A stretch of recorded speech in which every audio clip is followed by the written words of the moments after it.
பறவையே என எங்கே இழுக்கிறாய்?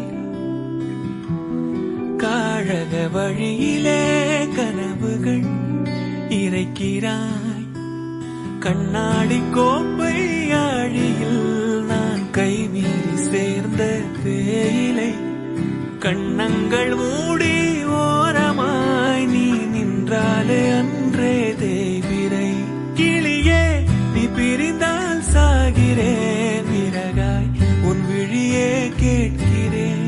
ஒளியே உன் உரசல் ஏற்கிறேன், உனக்காய் என் குறைகள்